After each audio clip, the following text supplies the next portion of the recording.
वो फीलिंग याद है जब आपको ऐसा लगता है कि बस मैं इन सब लोगों की नज़रों से गायब हो जाऊँ। मम्मी ने पकड़ी आपकी चोरी हो या फिर क्रश के आगे पड़ी मार हो, वो शर्मिंदगी ही है जो हमें चीज़ों को बार बार करने से रोकती है। और अगर ये मलाल हम जल्दी ना भूले तो किसी रोग में मुब्तला हो जाता है। कैसे कहूँ, कब तक यूं सहूँ,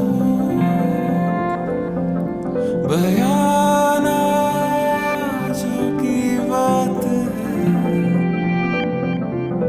मुख्तसर सी बात है।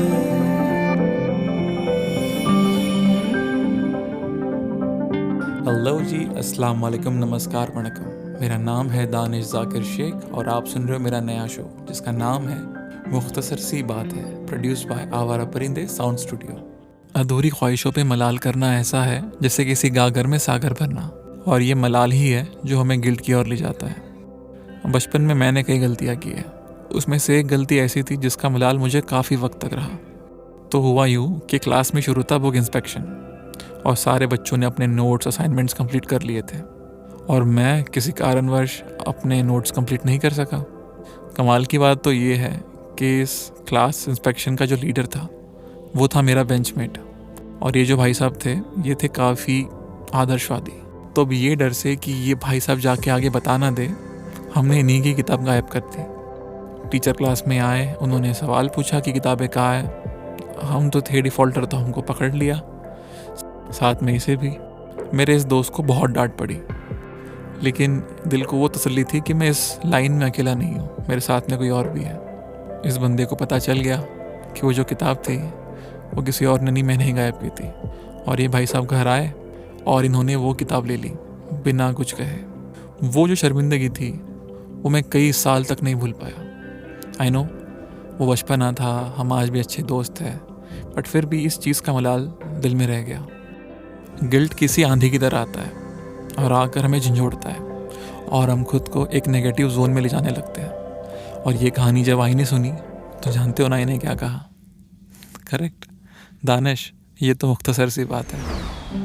अक्सर गिल्ट हमारे इलॉजिकल सोच से पैदा होता है, जैसे मैंने नुकसान कर दिया, मेरे कारण ऐसा हो गया, मैं ही दोषी हूँ। तो जब व्यक्ति स्ट्रेस या ट्रॉमा में होता है तो ब्रेन में इलॉजिकल थिंकिंग पैदा हो जाती है, वही कंटिन्यू रहती है और वही डायलॉग हम अपने आप से बोलते जाते हैं।